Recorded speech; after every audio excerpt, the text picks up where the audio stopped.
आपको inert gas भी बता दिया था, कौन सी gas, greenhouse gas effect कौन कौन सी होती है ये बता दिया था, कि अक्रिय गैस कौन कौन सी होती है ये बता दिया था। उसके बाद मैंने बताया था लेयर ऑफ एटमॉस्फेयर। तो सबसे पहले अब हम बात करते हैं लेयर ऑफ एटमॉस्फेयर, जिसमें सबसे पहली लेयर क्षोभ मंडल या ट्रोपोस्फेयर के बारे में बात करेंगे। तो आप सभी को भी गुरु पूर्णिमा की बहुत सारी शुभकामनाएं। आप अच्छे टीचर बने, ऐसी हम ईश्वर से कामना करते हैं, बहुत अच्छे टीचर बने आप भविष्य में। तो चलिए शुरू करते हैं। चलो, लव यू टू मेरे भाई। चलो तो स्टार्ट करते हैं आज की क्लास। तो आप हेडिंग डालिएगा ट्रोपोस्फेयर। हेडिंग क्या डालना है आपने? ट्रोपोस्फेयर। चलिए तो हेडिंग डालिएगा ट्रोपोस्फेयर। ट्रोपोस्फेयर यानी जिसे आप कहते हो क्षोभ मंडल। देखो, क्षोभ मंडल कौन सा होता है, कैसा होता है, कहां होता है, सारी बातों को एकदम ध्यान पूर्वक अपन समझेंगे। ठीक है, चलिए देखते हैं क्षोभ मंडल कैसा होता है, ध्यान से समझिए। देखिए, क्षोभ मंडल की बात करें तो होता क्या है, ध्यान से समझो। देखो, ये जैसे अपना वाला पृथ्वी है, मैंने बताया था ना, मैंने लेयर, पृथ्वी नहीं, पृथ्वी से ऊपर का अपना वायुमंडल है। मैंने बोला था ना कि भाई मैं एक लेयर काट रहा हूं, देखो ये वाला, ये मैं एक लेयर काट रहा हूं यहां से, ये वाली, ये लेयर। तो ये जो लेयर है इसे मैं जूम करके आपको दिखाऊं, तो जब मैंने जूम करके दिखाया तो ये कुछ लेयर आपको ऐसी दिखाई देगी। ठीक है, ये लेयर आपको कुछ इस तरह से दिखाई देने वाली ठहरी। इसमें अगर मैं बात करूं तो एक तरफ क्या हो गया, पोल। भाई एक तरफ क्या हो गया, पोल यानी ध्रुव। ये साइड कौन सी है, पोल की साइड है, यानी ध्रुवों की साइड है, ये ध्रुव की साइड हो गई। और एक साइड हो गई आपकी इक्वेटर, ये आपकी इक्वेटर हो गई, यानी भूमध्य रेखा। हिंदी में लिख लेना 0 डिग्री या भूमध्य रेखा। ठीक है, हिंदी वाले क्या लिखोगे, इधर ध्रुव और इधर इक्वेटर यानी भूमध्य रेखा। ठीक है, अच्छा, जब आप यहां से ऊपर की तरफ चलोगे, जब आप यहां से ऊपर की तरफ चलोगे, और कितना ऊपर की तरफ चलोगे सर, यहां से जब आप ऊपर की तरफ चलोगे, कितना ऊपर की तरफ चलोगे, तो यहां से 0 किलोमीटर से लेके और लगभग यहां 18 किलोमीटर तक, और इधर की बात करें तो लगभग 8 से 10 किलोमीटर तक, ये जो एरिया है, ये एरिया कहलाता है क्षोभ मंडल। इसको हम क्या बोलते हैं, इसको अपन बोलते हैं क्षोभ मंडल, या इंग्लिश में लिखा हुआ है ट्रोपोस्फियर।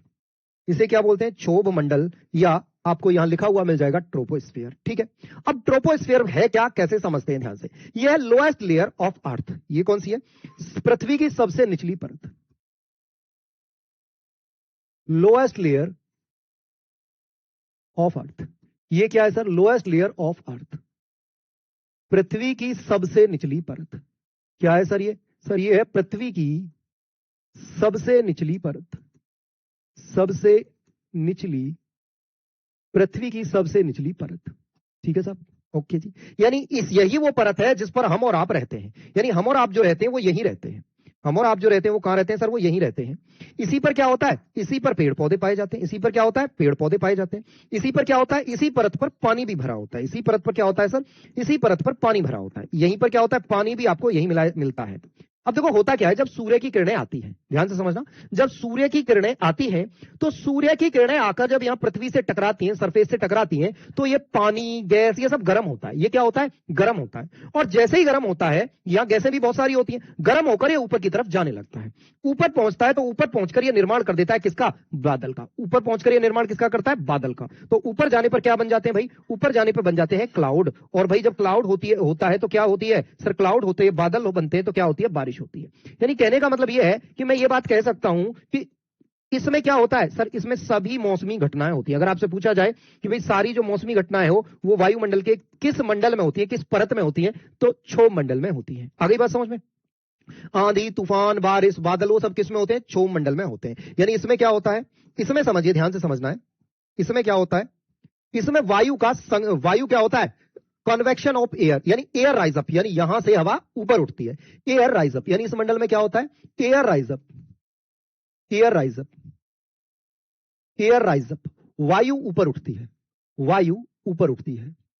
एक सेकेंड, वायु ऊपर उठती है, वायु ऊपर उठती है, उठती है, वायु ऊपर उठती है। और जब वायु ऊपर उठती है तो ध्यान से समझिए, जैसे जैसे आप ऊपर की तरफ जाओगे तो गैसों का अमाउंट कम होता जाएगा। मैंने क्या बताया, पृथ्वी के सतह पर सबसे ज्यादा गैसें, फिर जैसे जैसे जैसे जैसे ऊपर चलते गए, गैसों की जो मात्रा है, गैसों का जो अमाउंट है वो क्या हो जाएगा, कम होता जाएगा। ठीक है, कम होता जाएगा तो ऊपर जाने पर धीरे धीरे करके टेम्परेचर भी कम होता जाएगा। यानी जैसे जैसे आप ऊपर जाओगे तो ऊपर जाने पर टेम्परेचर कैसा हो जाएगा, कम होता जाएगा। ऊपर जाने पर क्या होता है, टेम्परेचर जो होगा, ताप जो होगा वो कम हो जाएगा, टेम्परेचर कम हो जाएगा। ऊपर जाने पे क्या होता है, टेम्परेचर कम, यानी ताप कम हो जाएगा। ताप कम, कितना कम हो जाएगा बच्चा, प्रत्येक, ध्यान से समझना इस पॉइंट को, अब प्रत्येक 165 मीटर की ऊंचाई पर जाने पर 1 डिग्री सेंटीग्रेड टेम्परेचर कम होता है। या इस बात को ऐसे कह सकते हो कि सर 1 किलोमीटर की ऊंचाई पर जाने पर 6.5 डिग्री सेंटीग्रेड तापमान कम हो जाता है। इसी बात को बोला जाता है नॉर्मल लैप्स रेट। इसी बात को क्या बोला जाता है? इसी को बोला जाता है normal lapse rate. Normal lapse rate Hindi में बोलूं तो सामान्य ह्रास दर। सामान्य ह्रास दर। तो अगर आपसे पूछा जाए सामान्य ह्रास दर क्या है, सर सामान्य ह्रास दर होती है प्रत्येक 165 मीटर की ऊंचाई पर जाने पर 165 मीटर की ऊंचाई पर जाने पर क्या होता है? 1 डिग्री सेंटीग्रेड तापमान कम हो जाता है। इसी को सामान्य ह्रास दर के नाम से जाना जाता है, नॉर्मल लैप्स रेट के नाम से जाना जाता है। क्लियर बात? आगे समझते हैं। तो इसी में क्या होता है, जब ऊपर उठती है, देखो ये हवाएं ऊपर उठती है, भाप भी ऊपर उठती है, ऊपर जाके ठंडा होता है, ठंडा होकर जो भाप है वो पानी में बदलती है, जिसे बोलते हैं संघनन। क्या हो जाता है? संघनन। यानी वायु ऊपर उठती है, वायु ऊपर उठती है तो क्या होता है? कंडेंसेशन होता है, संघनन होता है, बादल बनते हैं, बादल होती है तो बारिश होती है। आगे बात समझ में? तो मैं ये बात कह सकता हूं कि ऑल वेदर इवेंट कंडक्ट, सभी मौसमी घटनाएं होती हैं। हाँ जी, और एवरेज कहां? क्षोभमंडल में नहीं है तो कौन से? एक्सोस्फीयर में। चलिए भाई, तो यहां क्या होता है? All weather event conduct. यहां क्या होता है भाई? ऑल वेदर इवेंट कंडक्ट यानी सभी मौसमी घटनाएं होती है। सभी मौसमी घटनाएं होती है। मौसमी घटनाएं, सभी मौसमी घटनाएं होती है। तो अगर आपसे पूछा जाए कि भाई सभी मौसमी घटनाएं वायुमंडल के किस स्फीयर में होती हैं, तो आप याद रखोगे क्षोभमंडल में सभी मौसमी घटनाएं होती हैं। जल्दी से बताओ, बात समझ में आई कि नहीं आई? क्लियर बताओ जल्दी से, बात समझ आई? ठीक है, चलिए अब आगे बढ़ते हैं। हाँ जी, कल क्लास हुआ था, जाके देखो, चेक करो। चलिए अब आगे की बात करूं। अब देखो, जो आपको एक सवाल पूछना चाहिए था, आपका डाउट आना चाहिए था, लेकिन आया नहीं, क्योंकि आप पता नहीं कुछ मंगल ग्रह से कमेंट करते हो। समानता, समानता नहीं है, सामान्य ह्रास दर। समानता नहीं है, सामान्य ह्रास दर, नॉर्मल लैप्स रेट, सामान्य ह्रास दर। ह्रास लिखा हुआ है, ह्रास। अच्छा, इसकी जो औसत ऊंचाई है, देखो अब बात आती है सर इसकी औसत ऊंचाई कितनी है। तो बेटा इसकी जो औसत ऊंचाई है, अब देखो ये 18 है, ये 13 है, ये 18 है, ये 10 है, सॉरी 18 और 10 कितना हो गया? 28, 28 का आधा करोगे 14, या 18 और 8 कितना? 26, 26 का आधा 14। तो इसकी जो औसत ऊंचाई, अगर आप इसकी औसत ऊंचाई लिखोगे कि सर कितना है, औसत ऊंचाई कितनी है किसकी? क्षोभमंडल की, वो है 13 किलोमीटर। कितना होता है औसत में? 13 किलोमीटर। आगे बात समझ में? औसत कितना है? देखो इधर 18, इधर 8। अब आपके दिमाग में जो सवाल आना चाहिए था, आपके दिमाग में जो सवाल आना चाहिए था वो ये आना चाहिए था कि सर यहां 8 से 10 किलोमीटर ही ऊंचाई है और यहां 18 किलोमीटर ऊंचाई है, ये भेदभाव क्यों? ऐसा क्यों है? तो देखिए मैं आपको बताता हूं ऐसा क्यों है। देखिए एक तरफ है क्या? एक तरफ है इक्वेटर, एक तरफ आप देख रहे हो यहां इक्वेटर है, इक्वेटर यानी भूमध्य रेखा है, भूमध्य रेखा। एक तरफ क्या है सर? भूमध्य रेखा है। और एक तरफ क्या है सर? एक तरफ पोल है। एक तरफ क्या है सर? ध्रुव। पोल है भाई, एक तरफ क्या है? यहां पोल है, पोल यानी ध्रुव।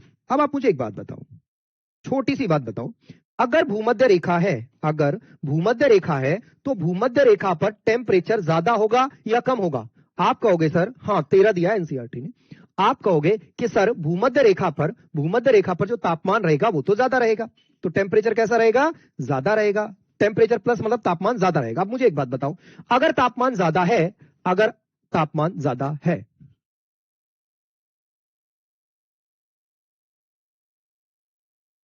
अगर तापमान ज्यादा है तो एक बात बताओ, तापमान ज्यादा होने पर क्या होगा? हवाएं अधिक ऊंचाई तक जाएंगी, है ना? तापमान ज्यादा होने पर, तापमान ज्यादा होने पर हवाएं क्या होंगी? अधिक ऊंचाई तक जाएगी। तो तापमान ज्यादा है तो हवा क्या करेगी? हवा फैलेगी, या एयर फैलेगी, या वायु फैलेगी। वायु फैलेगी, वायु क्या करेगी? फैलेगी। और वायु फैलेगी तो ऊंचाई कैसी हो जाएगी? ऊंचाई ज्यादा। ऊंचाई यानी हाइट जो हो जाएगी वो कैसी हो जाएगी? प्लस लगा रहा हूं मतलब ज्यादा हो जाएगी, ठीक है? यानी ऊंचाई ज्यादा हो जाएगी। अब इधर क्या हो जाएगा? इधर टेम्परेचर कैसा हो जाएगा? इधर टेम्परेचर हो जाएगा भाई कम। माइनस लगा रहा हूं तो माइनस में नहीं होगा, कम होगा भाई। पोल पर क्या होता है? तापमान कम होता है। जब कम होता है तो हवा ज्यादा ऊंचाई तक जाएगी? नहीं जाएगी, है ना? यहां क्या हो जाएगा? वायु सिकुड़ेगी। वायु क्या होगी? सिकुड़ेगी। वायु सिकुड़ेगी, सिकुड़ेगी। तो यहां की ऊंचाई कैसी होगी? यहां ऊंचाई भी हो जाएगी कम। बताओ बात समझ में आई? यहां की ऊंचाई भी कैसी हो जाएगी? ऊंचाई भी हो जाएगी कम। माइनस लगा रहा हूं तो इसका मतलब ये नहीं है माइनस में हो जाएगी, माइनस लगा रहा हूं तो कम हो जाएगी। एक सेकंड भाई, वीडियो को ठीक करता हूं अभी।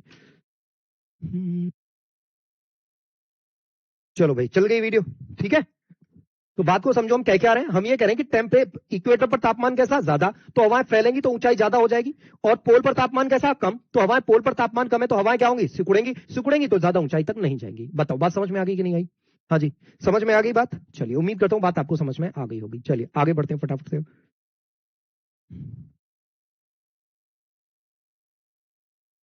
ठीक है, चलिए जी, चल गया आप तो वीडियो बढ़िया से। चलिए जी, ठीक है, तो ये बात आपको समझ में आ गई, क्योंकि इक्वेटर पर तापमान ज्यादा होता है इसलिए हवा फैलेगी, अधिक ऊंचाई तक जाएगी, और इस ध्रुव पर क्या होता है? तापमान कम होता है इसलिए हवा सिकुड़ेगी। तो ये आपको पूरा समझ आ गया होगा, ट्रोपोस्फीयर यानी क्षोभ मंडल क्या होता है। अरे बताइए, पृथ्वी की औसत ऊंचाई नहीं है, ये क्षोभ मंडल की औसत ऊंचाई है भाई, पृथ्वी की औसत ऊंचाई नहीं है। पृथ्वी की तो बात ही नहीं कर रहे हैं, पढ़ रहे हैं हम यार वायुमंडल, तुम पूछ रहे हो पृथ्वी की औसत ऊंचाई। क्या मतलब यार, क्या सीटेट दोगे हैं? क्या नहीं समझे ये बताओ, क्या नहीं समझे? क्या नहीं समझे ये बताओ?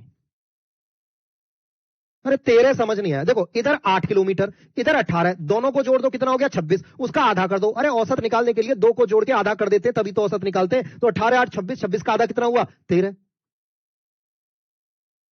भाई सिंपल सा फंडा है, इक्वेटर पर क्या होती है? तापमान ज्यादा होता है भूमध्य रेखा पर, तो गैसें क्या होंगी? ज्यादा फैलेंगी, ज्यादा तापमान तो गैसें ज्यादा फैलेंगी, तो ये अधिक ऊंचाई तक जाएगा। और यहां क्या है? ध्रुवों पर तापमान कम होता है, तापमान कम होता है तो गैसें सिकुड़ेंगी, ज्यादा ऊंचाई तक नहीं जाएंगी। समझ गए? क्लियर हुई बात? अब तो समझ गए ना, दोबारा समझा दो। ठीक है, चलिए जी, चलो उम्मीद करता हूं आपको बात समझ में आ गई होगी बढ़िया से। अब हम आगे बढ़ते हैं। आगे देखिए, आगे की कहानी की बात करें तो अगला स्फीयर आता है आपका यहां, अगला स्फीयर आता है आपका ये वाला, जो कहां से कहां तक है? जो है लगभग आपका 18 से और 50 किलोमीटर तक। ये है आपका लगभग 18 से 50 किलोमीटर तक, और इसको कहा जाता है क्या? इसको कहा जाता है समताप मंडल। कौन सा? समताप मंडल। समताप मंडल, इसको क्या बोला जाता है भाई? इसको बोला जाता है समताप मंडल। बेटा, सामान्य ह्रास दर का मतलब होता है कि अगर आप 165 मीटर ऊपर जाओगे तो 1 डिग्री तापमान कम हो जाएगा। इसी बात को हर एक 165 मीटर ऊपर गए 1 डिग्री कम, फिर 165 मीटर ऊपर गए 1 डिग्री और कम, तो इसी बात को सामान्य ह्रास ह्रास मतलब होता है नुकसान होना, ह्रास मतलब घटना। हाँ जी, 13 से 14, बिल्कुल सही बात है, या तो 13 हो सकता है या 14 हो सकता है, 13 से 14 किलोमीटर होता है। ठीक है ठीक है चलिए आगे बढ़ते हैं फटाफट से। अब आगे की कहानी की बात करें तो इसी में क्या होता है? इसी में एक लेयर पाई जाती है। इसी मंडल में लगभग 20 से 30 किलोमीटर की ऊंचाई पर, इसी मंडल में लगभग 20 से 30 किलोमीटर की ऊंचाई पर एक लेयर पाई जाती है, जिसे हम क्या बोलते हैं? जिसे हम ओजोन लेयर के नाम से जानते हैं। ये एक लेयर है जिसे हम ओजोन परत के नाम से जानते हैं। किस नाम से जानते हैं सर? जिसे हम ओजोन परत के नाम से जानते हैं। तो आपसे सवाल पूछेगा कि भाई ओजोन परत किस मंडल में पाई जाती है? तो भाई जो ओजोन परत होती है वो किस मंडल में पाई जाती है? सर आपकी समताप मंडल, या इसे इंग्लिश में कहते हैं स्ट्रेटोस्फीयर। तो आप अगला हेडिंग क्या डालोगे? स्ट्रेटोस्फीयर। स्ट्रेटोस्फीयर, यानी हिंदी में बोलूं तो समताप मंडल। हिंदी में क्या होता है जी? समताप मंडल। अब समताप मंडल क्या होता है ध्यान से समझेंगे, बहुत ध्यान से समझिएगा। ठीक है, देखिए समताप मंडल क्या होता है भाई। देखिए समताप मंडल की अगर मैं बात करूं तो समताप मंडल में क्या होता है, कितनी दूरी का होता है? तो लगभग लगभग लगभग अगर बात करूं तो 13 से और 50 किलोमीटर, औसत तो 13 आई थी। ठीक है, अच्छा, ठीक है, तो अगर मैं बात करूं तो यहां देखिए, अगर मैं समताप मंडल की बात करूं तो समताप मंडल कितना होता है? सर लगभग 13 से और 50 किलोमीटर तक का जो एरिया होता है उसे बोला जाता है समताप मंडल। इस एरिया में होता क्या है? इस एरिया में सर लगभग 20 से 30 किलोमीटर की ऊंचाई पर ओजोन लेयर फाउंड। 20 से 30 किलोमीटर की ऊंचाई पर, 20 से 30 किलोमीटर, कहीं आपको 18 से 20 मिल जाएगा, कहीं 20 से 25 मिल जाएगा। ठीक है, चलिए जी, उसके बाद बात करें किलोमीटर, 20 से 30 किलोमीटर की ऊंचाई पर आपको क्या होता है? किलोमीटर हाइट पर क्या होता है? Ozone layer found. Ozone layer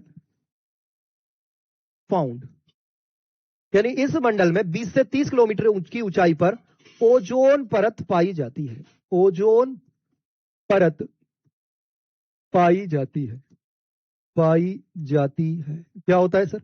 ozone परत पाई जाती है। ठीक है, ध्यान से समझना। ठीक है, अब जब ओजोन परत पाई जाती है तो ये ओजोन परत क्या करती है? ये ओजोन परत देखो एक काम करती है, यहां समझो ध्यान से। ये ओजोन परत क्या करती है? ये बड़ा सुंदर काम करती है। जैसे ये अपनी क्या है? अपना वाला गोला अर्थ। ये ओजोन परत यहां होती है पृथ्वी में, ये ओजोन परत है, ध्यान से समझना। ये ओजोन परत क्या करती है, सन से जो सनरेज आती है, अल्फा यूवी रेज, सन से सनरेज आती है जिन्हें हम बोलते हैं UV rays, ultra violet rays, UV rays, Hindi में बोलते हैं अल्ट्रा वायलेट रेज। ये ए बी सी होती हैं। तो इनमें जो सबसे खतरनाक होती है इन्हें तो ये वापस लौटा देती है, जो नॉर्मल होती है उन्हें अवशोषित कर लेती है और कुछ को पृथ्वी तक आने देती है। मतलब जितनी जरूरत होती है ना हमें उतनी पृथ्वी तक आने देती है। ठीक है, अगर मैं बात करूं तो ध्यान से समझना, अगर मैं बात करूं तो भाई जितनी भी ये रेज होती है, ये पहली रेज जो बहुत खतरनाक, अगर ये सीधी आ गई ना तो हमें जला के सुहा कर देंगी, हमें जला के सुहा कर देंगी, हमें जला के सुहा कर देंगी। तो जो पहली आई जो बहुत खतरनाक यूवी रेज थी उसे वापस कर दिया, उससे जो कम खतरनाक थी उसे अवशोषित कर लिया और खुद गर्म हो गई, और जो बहुत नॉर्मल सी थी यानी जितना हमें चाहिए रोशनी उनको पृथ्वी तक आने दिया। तो ये क्या करती है, ये करती है प्रोटेक्ट अस, किससे, अल्ट्रा वायलेट रेज, यानी ये करती है protect us by ultra violet rays. Ozone layer क्या करती है सर, ओजोन जो परत है, ये ओजोन परत क्या करती है, protect us by ultra violet rays, UV rays, यानी हिंदी में बोलेंगे पैराबैंगनी किरणों से हमारी रक्षा करती है, बैंगनी किरणों से हमारी रक्षा करती है, पैराबैंगनी किरणों से हमारी रक्षा करती है, हमारी रक्षा करती है, पैराबैंगनी किरणों से हमारी रक्षा करती है। क्या करती है सर, पैराबैंगनी किरणों से हमारी रक्षा करती है। अब आगे ध्यान से समझना, उसके बाद आगे की कहानी की बात करें तो ध्यान से समझना, ठीक है, ध्यान से समझिएगा। ये क्या करती है, पैराबैंगनी किरणों से हमारी रक्षा कर दी इसने। उसके अलावा यहां पर जब ये तापमान को अब्सोर्सित कर लेती है तो इस एरिया में टेम्परेचर कांस्टेंट रहता है, यानी यहां क्या रहता है सर, यहां पर जो टेम्परेचर है ना, टेम्परेचर रहता है कांस्टेंट। टेम्परेचर कैसा रहता है, कांस्टेंट, यानी ताप कैसा रहता है, ताप नियत, नियत मतलब एक जैसा, नियत, ताप नियत रहता है यानी एक जैसा रहता है। और चूंकि यहां ताप नियत रहता है तो यहां पर नो वेदर इवेंट, जब ताप समान रहता है तो यहां कोई भी क्या नहीं होती, कोई भी मौसमी घटना नहीं होती है। देखो मौसमी घटना कब होगी, जब तापमान बदलेगा। मौसमी घटना कैसी होगी, जब तापमान बदलेगा। ठीक है, तो अगर मैं बात करूं तो यहां क्या होता है, जब कोई मौसम, यहां पर टेम्परेचर कांस्टेंट रहता है तो यहां होता है know whether event, know whether event, यानी कोई मौसमी घटना नहीं होती, कोई मौसमी घटना नहीं होती, मौसमी घटना नहीं होती, मौसमी घटना नहीं होती, यहां कोई भी मौसमी घटना नहीं होती। ठीक है जी, यहां पर कोई भी मौसमी घटना नहीं होती है। जब मौसमी घटना नहीं होती तो यहां पर वायुयान उड़ाए जाते हैं। क्या होता है सर, एरोप्लेन उड़ाए जाते हैं, फाइटर जेट उड़ाए जाते हैं, यानी यहां क्या होता है, वायुयान उड़ाए जाते हैं, वायुयान उड़ाए जाते हैं। ठीक है जी, बात समझ में आ गई, उम्मीद करता हूं आपको बात समझ में आ गई होगी। और प्रत्येक वर्ष 16 सितंबर को मनाया जाता है विश्व ओजोन दिवस, world ozone day, world ozone day. आज कौन सा डे, कमेंट करके बताओ। विश्व ओजोन दिवस, विश्व ओजोन दिवस, ओजोन दिवस, विश्व ओजोन दिवस प्रत्येक वर्ष 16 सितंबर को मनाया जाता है। और एक बात बताऊं आपको, ओजोन छिद्र होता है वो हमेशा अंटार्कटिका पर होता है, याद रखना। ओजोन छिद्र हमेशा कहां होता है, ओजोन छिद्र जो हमेशा रहता है वो भाई रहता है यहां अंटार्कटिका पर। देखो ये यहां अंटार्कटिका है ना, ये वाला एरिया जो ये साउथ पोल पर, यहां बड़ा सा छेद होता है। मतलब क्या होता है, इस एरिया में जो ओजोन लेयर है ना वो वीक हो जाती है, और अब जो अगस्त और सितंबर का महीना आएगा ना इसमें सबसे कमजोर हो जाती है, इसमें ओजोन लेयर सबसे कमजोर हो जाती है। आगे बात समझ में बेटा, ये सवाल आया हुआ है, अब तुम्हें इतना नहीं पढ़ना है, तो जितना तुम्हें, देखो मेरा काम है पढ़ाना, जितना तुम्हें लगे कि इतना आएगा तुम उतना पढ़ो, ज्यादा पढ़ो ही मत। बाकी अगर मैं आपकी जानकारी के लिए बता दूं कि जो आप जो सीटेट के लिए लेके मुझे ज्ञान दे रहे हो कितना डेप्थ सीटेट में नहीं आता, 7 से 8 बार सीटेट दे चुका हूं, हर बार बहुत अच्छे नंबर से पास हुआ, एक भी बार रिकॉर्ड है, एक भी बार सीटेट में कभी फेल नहीं हुआ। यूपी टेट में एक बार फेल हुआ था फर्स्ट टाइम, जब बीएड कर रहा था, बीएड के साथ दिया, मतलब साथ दिया था बीएड के, ऐसे ही दे दिया था, तो मतलब तैयारी वैयारी कुछ नहीं थी। पहली बार फर्स्ट सीटेट दिया था, बिना तैयारी के दिया था, वो भी एग्जैक्ट 90 नंबर आए थे। उसके बाद हर बार सीटेट में बहुत अच्छे नंबर आए। तो ये मत सिखाओ मुझे प्लीज, मैं बता रहा हूं, ये मत सोचो कि ये मत सिखाओ मुझे कि भैया सीटेट में कितना पढ़ाना है, कैसे पढ़ाना है, क्योंकि मैं पहली बार सीटेट नहीं पढ़ा रहा हूं यार, 10 साल हो गए पढ़ाते पढ़ाते। तुम में से बहुत सारे तो ऐसे हैं जो 10 साल पहले सीटेट क्या होता है जानते भी नहीं होंगे, तब से मैं पढ़ा रहा हूं। 2016 से 2 अक्टूबर 2016 को पहली क्लास ली थी मैंने। ठीक है, तो यार ये मत सिखाओ प्लीज। और एक और चीज आपको बता दूं, देखो अभी एक बालक कह रहा था कि सर जी जो है भूगोल कब तक खत्म होगा। अरे यार पेपर से पहले ही खत्म होगा, विद प्रैक्टिस खत्म होगा। तो मैं जब चीज समझा रहा हूं तो बीच में कमेंट क्यों कर रहे हो, है ठीक है, उड़ाए जाते हैं। हाँ ठीक है,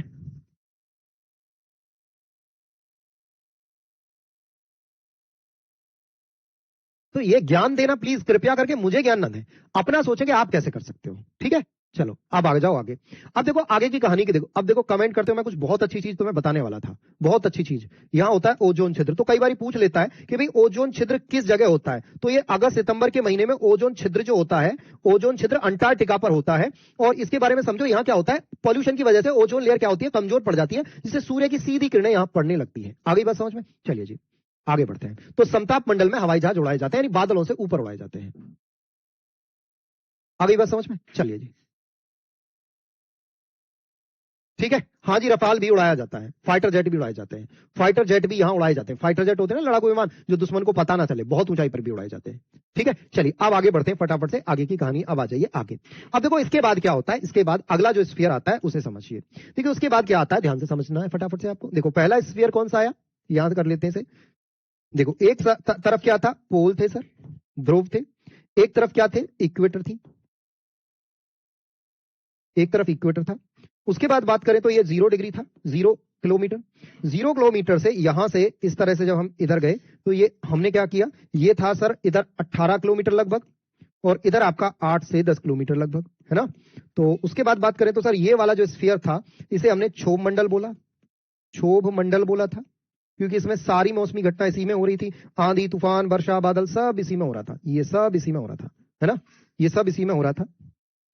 पेड़ पौधे जीव जंतु सब यहीं थे, पानी वगैरह भी यहीं भरा हुआ था, ब्लू है पानी पानी, और भाई बारिश भी यहीं हो रही थी, है ना। ये था क्षोभ मंडल का हाल। ठीक, उसके ऊपर गए तो उसके ऊपर कौन सा मंडल था, बोले सर उसके ऊपर यहां 50 किलोमीटर की ऊंचाई के आसपास लगभग, ये 50 किलोमीटर की ऊंचाई तक लगभग, तो ये था ओजोन वाला मंडल, जिसमें ओजोन परत पाई जाती है, यहां ओजोन परत ठहरी। ठीक है, उसके बाद मैं बताऊं तो मैंने कहा कि भाई इस से कहा गया समताप मंडल, समताप मंडल। और इसके बाद अगला जो आता है ये है लगभग 50 से लेके और लगभग 80 किलोमीटर की ऊंचाई तक। कहां तक, 50 से लेके लगभग 80 किलोमीटर की ऊंचाई तक। इसको क्या कहा जाता है, इसको कहा जाता है भाई मध्य मंडल। ठीक है, इसे क्या होता है, इसे कहा जाता है भाई मध्य मंडल, मध्य मंडल। इसे क्या कहा जाता है, इसे कहा जाता है भाई मध्य मंडल। क्या बोला जाता है चीजें, मध्य मंडल इसे कहा जाता है। इस मध्य मंडल में क्या होता है, ध्यान से समझना। तो आप हेडिंग डालो मीजोस्फीयर, हेडिंग क्या डालना है आपको, मीजोस्फीयर। तो आइए मीजोस्फीयर के बारे में बात करते हैं। हेडिंग डालिएगा आप नंबर तीसरा वाला, मीजोस्फीयर। मीजोस्फीयर या जिसे आप कह रहे हो मध्य मंडल, क्या बोल रहे हो, जिसे आप मध्य मंडल बोल रहे हो सर। ठीक है, चलिए देखिए मध्य मंडल के बारे में समझते हैं ध्यान से। ठीक है, मध्य मंडल की अगर मैं बात करूं तो ध्यान से समझना है, मध्य मंडल की अगर मैं बात करूं तो ध्यान से समझना है। ये क्या होता है, ये है कोल्डेस्ट लेयर ऑफ एटमॉस्फेयर। ये क्या है, अरे लिखा तो हुआ तो है, ये आंखें खोल के नहीं पढ़ते हो, है जी। बाहुरी बहु बहारुल, बहारुल इस्लाम साहब, नाम इतना अच्छा है यार, है, और आंख खोल के नहीं पढ़ते हो का। चलिए, हाँ जी, तो ये क्या है सर, ये coldest layer, coldest layer of atmosphere, atmosphere यानी वायुमंडल की, वायुमंडल की सबसे ठंडी परत, सबसे ठंडी परत, ठंडी परत। अब ये सबसे ठंडी परत क्यों है, सबसे बड़ी बात आती है सर, ये वायुमंडल की सबसे ठंडी परत क्यों है, समझिए इस बात को। देखिए सबसे ठंडी होने की बात करें पहले तो इसकी जो दूरी है कहां से कहां तक है, तो सर लगभग ये आपकी 50 से लेके और 80 किलोमीटर का एरिया है। इसमें क्या होता है ध्यान से समझिएगा, इसमें dust particle not found, dust particle not found, not found, यानी धूल कण नहीं पाए जाते। अब आप कहोगे सर धूल कण नहीं पाए जाते तो क्या हो गया, धूल कण नहीं पाए जाते, नहीं पाए जाते, धूल कण नहीं पाए जाते। अब आप कहोगे सर क्या ही दिक्कत है, धूल कण नहीं पाए जाते तो क्या ठंडा हो जाता है, समझिए।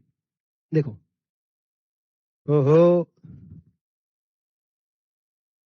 दीप्ति अभी आप यहीं अटके हुए हो हैं, अरे उसका अगर औसत, एक बात बताओ, ये 18 इधर 8, तो मैं तो 8 से 50 भी तो ले सकता हूं बेटा। मैंने इसका औसत ले लिया, औसत यहां कहीं आएगा 13-14 के आसपास, तो मैंने यहां 13 से, यहां 13 या 14 से मान लिया। अब अगर तुम कह रहे हो 18 लेना, तो ये तो यहां से हुआ ना 18 से 50, तो यहां तो इस हिसाब से 8 से 50 है या 10 से 50 है। तो थोड़ा सा दिमाग यूज कर लो, अब तुम बच्चे थोड़ी ना हो, ये छोटी छोटी बातें तो तुम खुद यूज करने लायक हो, अब तुम बच्चे थोड़ी ना हो। मैंने औसत लिया है तो औसत से ही तो लेते हैं चीजें, ठीक है।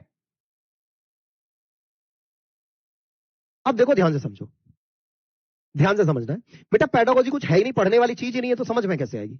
पेडागोजी पढ़ने या रटने की चीज नहीं है, पेडागोजी फील करने की चीज। अगर तुम उसे अपने जीवन में उतार लोगे, अगर देखो मैं सिंपल साफ बोलता हूं, जिस बच्चे ने बीएड, बीटीसी, डीएलएड जो भी आपने कोर्स किया है, अगर वो ईमानदारी से कॉलेज गया है, ईमानदारी से माइक्रो मैक्रो टीचिंग करी है, स्कूल में पढ़ाया है, तो उसे पेडागोजी समझने में कतई भी दिक्कत नहीं आएगी, क्योंकि 2 साल बीएड में पेडागोजी ही सिखाया जाता, कुछ नहीं सिखाया जाता। और भाई जिसने कॉलेज नहीं गया है, बस पेपर देने गया है, मतलब ऐसे ही बस बीएड कर लिया है, नाम के लिए बीएड किया कि हाँ डिग्रीधारी बीएड, तो भैया उसकी समझ में पेडागोजी आ जाए ये बहुत मुश्किल है, साफ बोल रहा हूं, ठीक है। अब देखो मध्य मंडल में समझते धूलकण नहीं पाए जाते। अब आप कहोगे सर धूलकण से क्या होता है, देखो सिंपल समझो, जब सूर्य की किरणें आती हैं तो देखो कोई भी चीज गर्म कैसे होती है।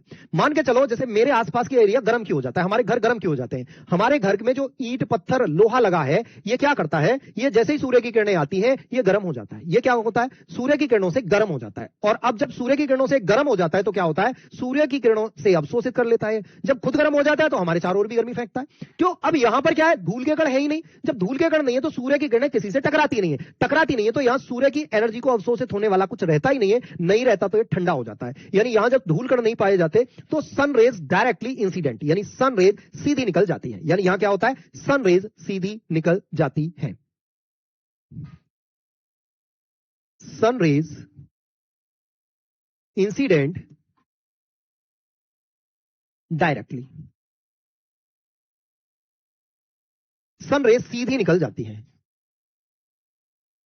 सूर्य की किरणें सीधी निकल जाती हैं, सूर्य की किरणें सीधी निकल जाती है, सीधी निकल जाती है, सूर्य की किरणें सीधी निकल जाती हैं। अब जब सूर्य की किरणें सीधी निकल जाती हैं तो यहां पर ये क्या हो जाती है, निकल जाती है। तो इसलिए यहां पर टेम्परेचर कैसा हो जाता है, मिनिमम। और कितना हो जाता है, यहां का तापमान हो जाता है लगभग -100 डिग्री सेंटीग्रेड, माइनस का 100 डिग्री सेंटीग्रेड। जब इतना कम तापमान होता है तो कुछ यहां पर गैस के कण होते हैं, कुछ यहां पर गैस के कण होते हैं थोड़े बहुत। जैसे ही ऊपर से उल्का पिंड आते हैं ना, उल्का पिंड आते हैं और जब जैसे ही इस मंडल में प्रवेश करते हैं तो इस मंडल में घर्षण होता है, फ्रिक्शन होता है। भाई वायु के कण और उल्का पिंड में फ्रिक्शन होता है, ठीक है। क्या होता है, उल्का पिंड में फ्रिक्शन होता है, और जब फ्रिक्शन होता है तो फ्रिक्शन के कारण आग जलती है, और आग जलने से उल्का पिंड खत्म हो जाते हैं। आगे बात समझ में। तो यहां क्या होता है, उल्का पिंड आकर जलने लगते हैं, यानी मेटेओराइट्स बर्न। हिंदी में लिखोगे उल्का पिंड जलने लगते, उल्का पिंड जलकर समाप्त हो जाते हैं, उल्का पिंड जल जाते हैं, उल्का पिंड जलकर समाप्त हो जाते हैं, समाप्त हो जाते हैं, उल्का पिंड जलकर समाप्त हो जाते हैं। वो जो आप देखते हो ना, कौन से वाले, जो उल्का पिंड ऐसे तार आया सू खत्म, वो यही होता है, वो यही काम हो रहा होता है। आ गई बात समझ में। तो ये मत कहना कि सर जी ये तो ठंडा है तो जलते कैसे, भाई फ्रिक्शन के कारण जलते हैं, घर्षण के कारण जलते हैं। बात समझ में आ गई, ठीक है, क्लियर हो गई कहानी। और ये 50 से 80 नहीं समझा रहा तो कौन सा समझा रहा हूं भाई हिंदी में।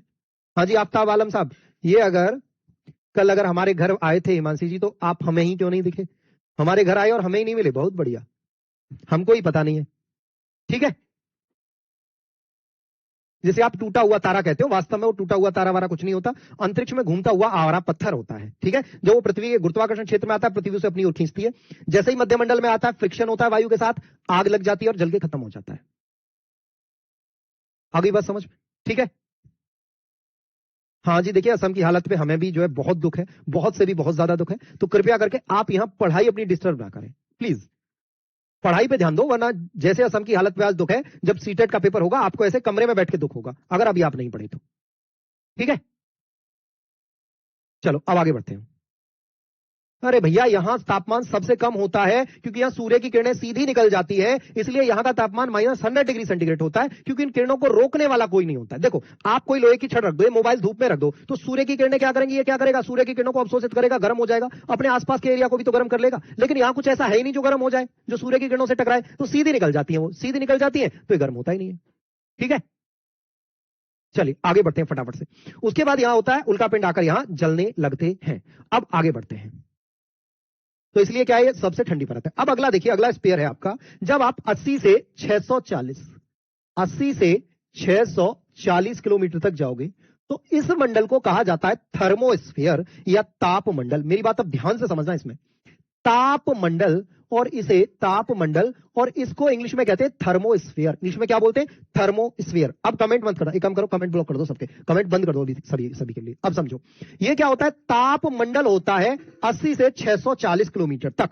यहां क्या होता है, तापमान एक साथ बढ़ जाता है। लेकिन अब इस 80 से तापमंडल में 80 से, ध्यान से सुनो, 80 से और जो 400 किलोमीटर तक का जो एरिया होता है, यानी ये वाला एरिया, इस एरिया को बोला जाता है क्या, आयन मंडल या आयनोस्फीयर। दोबारा सुनो मैं क्या कह रहा हूं, आयन मंडल जो है भाग है तापमंडल का, या इसे ऐसे समझो, 80 से 640 किलोमीटर का जो क्षेत्र है उसे कहा जाता है क्या, उसे कहा जाता है आपका, क्या कहा जाता है उसे, 80 से 640 किलोमीटर तक को तापमंडल। और तापमंडल का यहां तक मान लो इसे आप, यहां तक 400 किलोमीटर तक।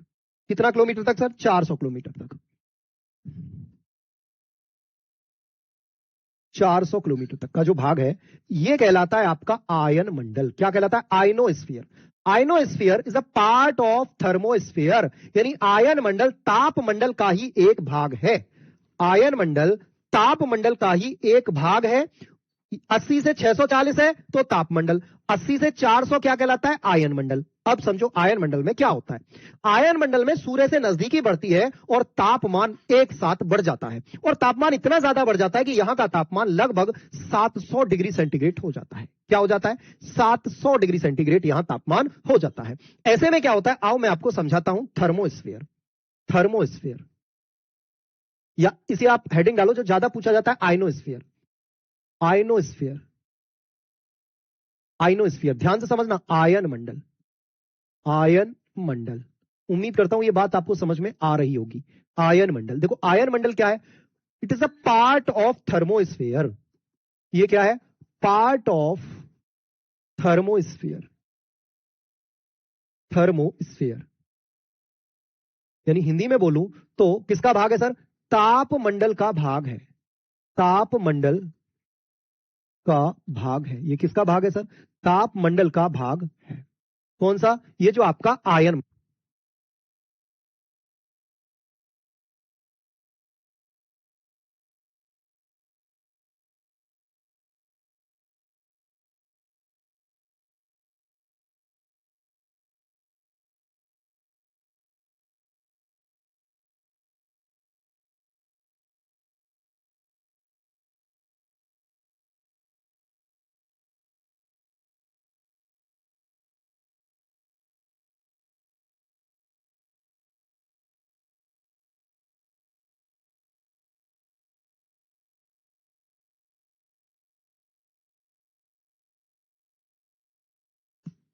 चलो भाई,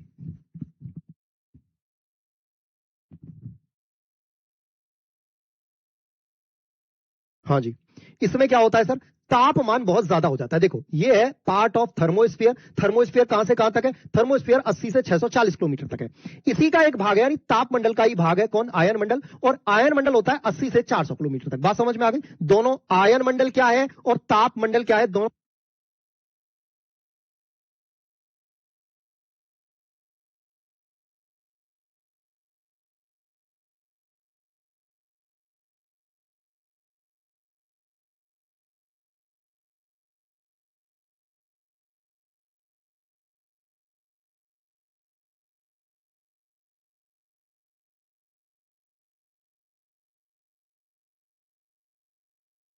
चलो हाँ भाई, अब आ रही है आवाज, अब देखो अब आ रही होगी।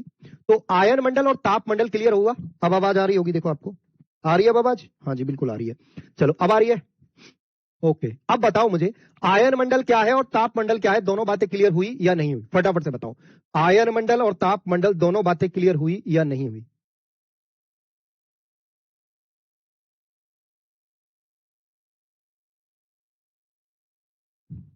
हाँ जी, चलो यहां देखो, आप ध्यान से समझना है, अब आपको ध्यान से समझना है आयन मंडल में क्या होता है। यहां पर तापमान बहुत अधिक होता है, यानी यहां पर क्या होता है आयन मंडल में, टेम्परेचर वेरी हाई। दो बार प्लस लगा रहा हूं, वेरी हाई, कितना? लगभग लगभग 700 700 डिग्री सेंटीग्रेड, लगभग बता रहा हूं, इससे थोड़ा बहुत ज्यादा भी हो सकता है, कम भी हो सकता है, लगभग 700 डिग्री सेंटीग्रेड के आसपास तापमान हो जाता है। जब इतना तापमान हो जाता है तो होता क्या है, इस टेम्परेचर पर होता क्या है, गैसों का आयोनाइजेशन होता है। आयोनाइजेशन, आयोनाइजेशन ऑफ गैसेस, यानी यहां होता है गैसों का आयनीकरण। अब ये क्या होता है, गैसों का आयनीकरण? गैसों का आयनीकरण, जानते हो क्या होता है गैसों का आयनीकरण? आयोनाइजेशन ऑफ गैसेस समझाता हूं, देखो। आयनीकरण अगर बचपन में एक प्रैक्टिकल किए हो कि एक बीकर लेते थे, उसमें पानी भरते थे, याद आ रहा है कुछ? आ जाए तो बता देना। उसमें पानी भरते थे, उसमें दो छड़ डालते थे, एक और एक, एक पे पॉजिटिव चार्ज होता था, एक पे नेगेटिव, एक को बोलते थे कैथोड, एक को बोलते थे एनोड। एक को क्या बोलते थे? कैथोड, एक को बोलते थे एनोड। सोनू कुमार पासवान बेटा, ये जो माइक लगा रखा है ना, इससे बड़ा अच्छा कोई माइक नहीं आता है, सिनाइजर का माइक है, कीमत है 32,000 रुपए। केवल ये जो डोरी जा रही है ना, ये जो डोरी देख रहे हो, ये डोरी, ये केवल 11,000 रुपए की है। इसमें जो बॉक्स लगा हुआ है, वो जो बॉक्स 32,000 रुपए का है। अच्छा, अच्छा माइक मतलब बिना उसके चल जाएगा क्या? बिना बैटरी के, इसमें बैटरी डालनी होती है बच्चा, ठीक है ना? बेटे ले लो। 700 डिग्री क्या है? 700 डिग्री 700 रुपए है, ये जो ब्याज पे दिए थे, ठीक है? तो एक होता था कैथोड और एक होता था एनोड। इस पानी को हम अलग करते थे। अगर आपने बचपन में कभी स्कूल गए हो, ये क्या होता था, एच को अलग करते थे, ओ को अलग करते थे, यानी हाइड्रोजन और ऑक्सीजन को तोड़ते थे, हाइड्रोजन ऑक्सीजन को तोड़ते थे पानी में। बिल्कुल वैसे ही यहां गैसों पर जो, देखो कोई भी चीज हो, उस पर दो तरह के चार्ज होते हैं, एक पॉजिटिव चार्ज, एक नेगेटिव चार्ज। एक क्या होता है? पॉजिटिव चार्ज, एक होता है नेगेटिव चार्ज। तो ये क्या होता है, गैसें यहां अपने अवयवों में टूट जाती है। गैसें क्या होती है? अपने अवयवों में टूट जाती हैं भाई। गैसें क्या करती हैं यहां? गैसों का आयनीकरण मतलब होता है गैसें अपने अवयवों में टूट जाती हैं। Break down, gases break down, gases break down, break down, down. गैसें अवयवों में टूट जाती हैं, गैसें अवयवों में टूट जाती हैं, अवयवों में टूट जाती है, टूट जाती है। और किस में टूटती है? या तो गैसों के ऊपर होता है, तो इसे रफ कर दूं, या तो गैसों के ऊपर हो जाता है भाई क्या, पॉजिटिव चार्ज, या तो गैसों पे आ जाता है पॉजिटिव चार्ज यानी धनावेश, या आ जाता है नेगेटिव चार्ज यानी ऋणावेश। या तो गैस पॉजिटिव हो जाती है या नेगेटिव। तो यहां क्या होते हैं, या तो पॉजिटिव या तो नेगेटिव। तो यहां क्या होते हैं, ठीक है? या क्या होता है, या तो पॉजिटिव या तो नेगेटिव। तो यहां क्या होता है, गैसें अपने अवयव में टूट जाती हैं, तो charge particle found, charge particle found, found यानी आवेशित कण पाए जाते हैं। आवेशित, यहां क्या होता है सर, आवेशित कण पाए जाते हैं, पाए जाते हैं। यहां आवेशित कण पाए जाते हैं, या तो क्योंकि गैसों के पर क्या होता है, या तो पॉजिटिव चार्ज होता है या तो नेगेटिव चार्ज होता है। और जब आवेशित कण पाए जाते हैं तो क्या यहां से क्या होता है, यहां से होता है बेतार संचार, यानी रेडियो तरंगें लौट कर वापस पृथ्वी पर आती हैं। यहां से क्या होता है, बिना तार संचार, यानी यहां से होता है कम्युनिकेशन, कम्युनिकेशन, कम्युनिकेशन, या हिंदी में ऐसे लिख लो, रेडियो तरंगें लौटकर पृथ्वी पर आती हैं। रेडियो तरंगें, रेडियो वेव्स, रेडियो तरंगें, तरंगें लौटकर लौटकर लौटकर पृथ्वी पर आती हैं, पृथ्वी पर आती है। या radio waves comes, radio waves backs, radio wave back on earth, radio wave back on earth, यानी यहां क्या होता है, इसलिए यहां पर रेडियो सेटअप लगाए जाते हैं, रेडियो सेटअप, सेटअप लगाए जाते हैं। लगाए जाते हैं। यहां क्या होता है सर? रेडियो सेटअप लगाए जाते हैं। इस बात के मायने क्या है मैं आपको बिल्कुल देसी भाषा में समझाता हूं। ये है क्या रेडियो सेटअप, कैसे लगाए जाते हैं? सामान्य देखो, जब आप कोई भी सीरियल देख रहे होते हैं, जैसे आप देखते हो, जो आप ये देखते हो ना सीरियल, महिलाएं जो देखती है कहानी घर घर की, कसौटी जिंदगी की, क्योंकि सास भी कभी बहू थी, कभी खुशी कभी गम, गोपी बहू, दिया और बाती हम, ये है मोहब्बतें, बदला नागिन का, ये जो आप सीरियल देख रहे होते हो ना, वो सारे के सारे सीरियल यहीं से चल रहे होते हैं। कैसे चलते हैं आइए मैं आपको बहुत अच्छे से समझाता हूं इस बात को। देखो, जैसे ये होती है अपना वाला गोला, बहुत ध्यान से समझना, ये अपना वाला गोला है, ठीक है। इस गोले पर मान के चलिए कहीं आपका घर है, मान के चलो यहां आपका घर है, और आपके घर की छत पर एक ऐसी छतरी लगी हुई है। आपके घर की छत पर एक छतरी लगी होती है ना, जिसे आप डिश एंटीना बोल देते हैं, या केबल का कनेक्शन होता है, ठीक है। उसके बाद बात करें तो ध्यान से समझना, पृथ्वी के चारों ओर ऊपर आकाश में एक बड़ी सी छतरी, एक बहुत बड़ी छतरी इस तरह से ये चक्कर लगाती रहती है। बहुत बड़ी छतरी होती है जो चारों ओर ऐसे चक्कर लगाती रहती है। अब समझो मेरी बात ध्यान से, जो चैनल आप देख रहे हो, मान के चलो आप डेली सूर्यवंशम देखते हो, कौन सी पे आती है? सोनी मैक्स पर, है ना। सोनी मैक्स पर आप डेली सूर्यवंशम देखते हो, वही बता रहे हैं बेटा ये रेडियो सेटअप कैसे लगाए जाते हैं। डेली आप सोनी मैक्स पर सूर्यवंशम देख रहे हो, तो सोनी मैक्स पर कहीं पृथ्वी पर सोनी मैक्स का एक ऑफिस होगा। ये सोनी मैक्स का ऑफिस है, ओएफ मतलब ऑफिस है सोनी मैक्स का, ठीक है। सोनी का ऑफिस मान लो, ये सोनी का ऑफिस है, मान के चलो सोनी का ऑफिस है। इस पर ये डेली सूर्यवंशम मूवी चला देते हैं, वो खीर में जहर में, हीरा ठाकुर की खीर, कौन से थे वो, ठाकुर भानु प्रताप की खीर में जहर वाली जो मूवी है, ठीक है। ऐसे में क्या होता है, इनके ऊपर भी एक छतरी लगी होती है, यहां बड़ी सी ये छतरी लगी होती है। यहां से ये बंदा चैनल चलाता है, जो भी सूर्यवंशम लगाता है, और यहां से रेज के माध्यम से, यानी तरंगों के माध्यम से ये सिग्नल इस बड़ी सी छतरी तक पहुंचता है। जैसे ये सिग्नल बड़ी सी छतरी तक पहुंचता है, अब पृथ्वी पर जैसे आपके घर पे छतरी लगी है, वैसे सबके घर पे छतरी लगी होती है। भाई ऐसे बड़ी सी छतरी सभी के घर पे लगी होती है। हाँ जी, पृथ्वी पर सभी के घरों में ऐसी छतरी लगी होती है, जिनके यहां भी डिश चल रही होती है, हाँ कि ना। इधर भी लगी होती है, ऐसे लगी होती है छतरी बड़ी बड़ी। अब होता क्या है, यहां से सिग्नल, यानी यहां आके ये वेव क्या हुई, ये वेव गई और अपने पार्टिकल में टूटी, और टूट के इन सारी छतरियों तक पहुंचती है। यानी जो सिग्नल है वो सारी छतरियों तक पहुंच जाता है इस तरह से, और आपके टेलीविजन में वही प्रोग्राम चलने लगता है। यानी आई बात समझ में? यानी हमारे और आपके जो सीरियल जाते हैं, ये जो आप फोटो भेज देते हो ना व्हाट्सएप पे बिठाया, आप तो अपने फोन में फोटो भेज रहे हो ना, ये दूसरे के फोन पे कैसे पहुंच गया? तो बेटा इन वेव्स के माध्यम से, इन तरंगों के माध्यम से ही पहुंचता है। आई बात समझ में आई कि नहीं? ठीक है, क्लियर हो गई कहानी या नहीं हुई? समझ में आया बढ़िया से? हाँ जी। अरे केवल अब तो पुराना जमाना, मतलब केवल में क्या होता था, एक डिस्ट्रीब्यूटर होता था, वो अपना ऐसे सिग्नल से ले लेता था, फिर सबके घर में सप्लाई करता था। हमारे गली मोहल्ले में होते थे केबल वाले। आ गई बात समझ में? क्लियर? चलो, और यहां क्या होता है, अरोरा ऑस्ट्रेलिस और अरोरा बोरिलिस, अरोरा अरोरा अरोराज फाउंड, अरोराज फाउंड। एक सेकंड भाई,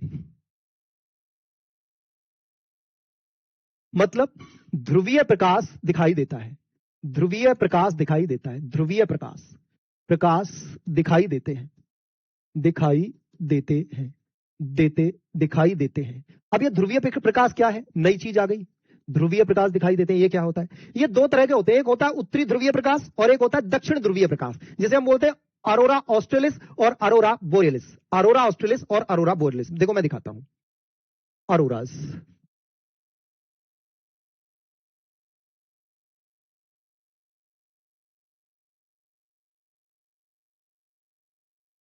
देखो अरोरास दिखाता हूं मैं आपको कैसे दिखाई देते हैं। मतलब यहां पृथ्वी बड़ी खूबसूरत सी दिखाई देती है, मिल जाओ भाई अरोरा,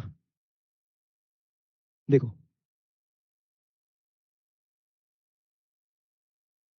ये देखो, मतलब हमें पृथ्वी ना कुछ इस तरह से दिखाई देती है। ये पृथ्वी पर जो लाइट होती है वो ऐसे दिखाई देती है, इस तरह से दिखाई देती है। आगे बस इन्हें बोलते हैं अरोरा ऑस्ट्रेलिस, अरोरा बोरियलिस। आगे बात समझ में? अरोरा ऑस्ट्रेलिस और अरोरा बोरियलिस। क्लियर हो गई बात?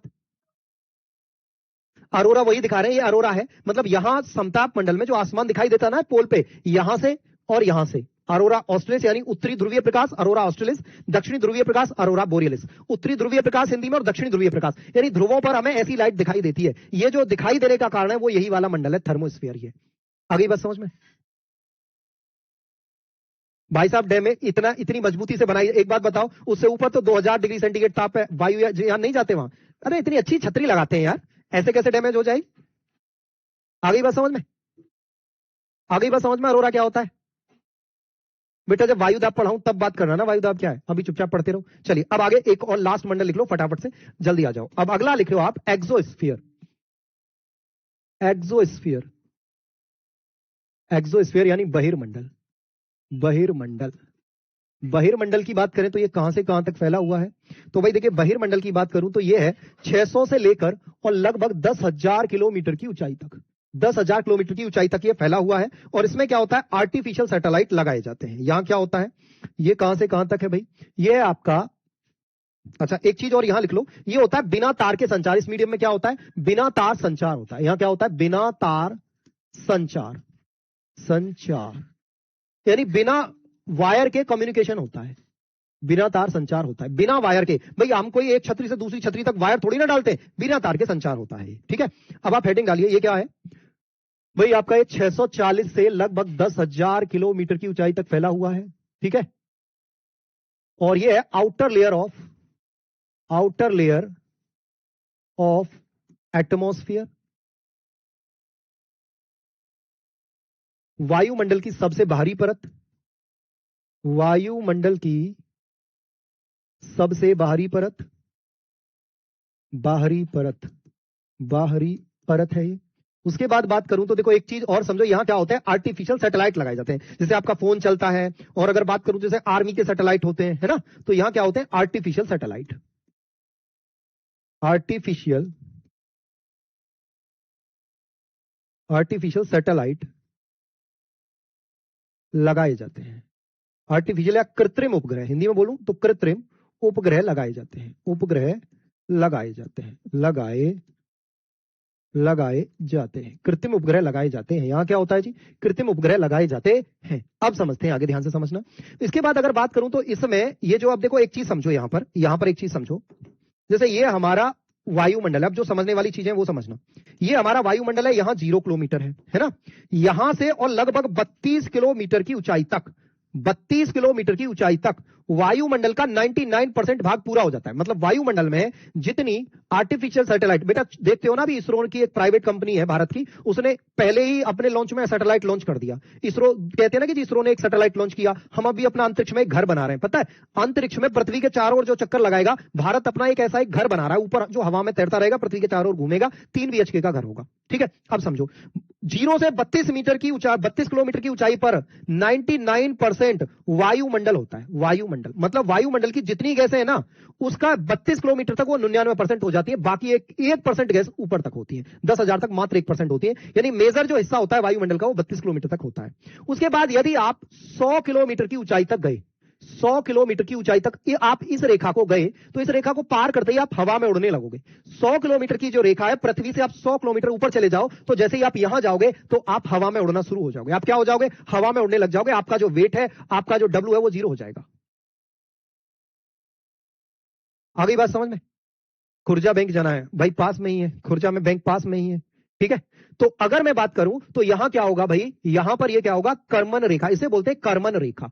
कौन सी रेखा, कर्मन रेखा। तो कर्मन लाइन इंग्लिश में बोला जाएगा कर्मन लाइन। कर्मन लाइन कौन सी लाइन है सर, ऐसी रेखा जिससे ऊपर आप जो ग्रेविटी है वो 0 हो जाती है और आप भारहीनता फील करते हो, यानी आप हवा में उड़ने लगते हो, उसे बोलते हैं कर्मन लाइन। आगे बात समझ में? बेटा इंटरनेशनल स्पेस स्टेशन हमारा नहीं है, भारत अपना बना रहा है, चाइना ने अपना बना लिया है, तो हमारा प्रोसेस चल रहा है। ठीक है, यहां ग्रेविटी 0 हो जाती है तो हम हवा में उड़ने लगते हैं। अच्छा, यहां पर ना आजकल एक स्पेस टूरिज्म, एक वो चल रहा है, स्पेस टूरिज्म। मतलब इस रेखा पर आप भी जा सकते हो, आप भी लगभग 1 करोड़ फीस है, 1-2 करोड़ का खर्चा है। आप यहां से उड़ोगे और यहां जाओगे और यहां घूम के और ऐसे आ जाओगे। अभी हाल ही में 2023 की बात है, शायद 2022-23 में जेफ बेजोस गए थे, अमेजन के मालिक, और एक गए थे रिचर्ड ब्रेंसन और जेफ बेजोस, ये दोनों गए थे ऊपर, यहां तक गए थे और वापस आए थे। इनमें भारत की एक महिला भी गई थी, शिरीषा बांदला, जो कि आंध्र प्रदेश की रहने वाली थी। भारत की पहली अंतरिक्ष मतलब अंतरिक्ष टूरिस्ट यात्री है, मतलब घूमने के लिए जो गई थी। वैसे तो आप कल्पना चावला को कहते हो, ये टूरिस्ट यात्री है शिरीषा बांदला। ठीक है, आ गई बात समझ में? क्लियर? चलिए, तो ये हुआ आपका कौन सा। अच्छा, एक चीज और समझ लो, एक चीज और समझ लो, एक चीज और समझ लो जो मैं आपको समझा दे रहा हूं। चलो वो कल बता दूंगा, फिर लेट हो जाएगा, ठीक से बता नहीं पाऊंगा, कल बता दूंगा वो। ठीक है, क्योंकि बेटा तारे चलते हैं। ठीक है, आप भी और अरे यार, आसमान में जा रहे हो, हल्के में ले रहे हो। दिन में 8 मिनट में, 8 से 10 मिनट में पूरा खेल हो जाता है। 8 से 10 मिनट में पूरा खेल हो जाता है, मतलब 8 से 10 मिनट में आप यहां से उड़ भी जाओगे, यहां घूम भी आओगे और वापस भी आ जाओगे। दिन की बात कर रहे हो, 8 से 10 मिनट में पूरा खेल खत्म हो जाता है।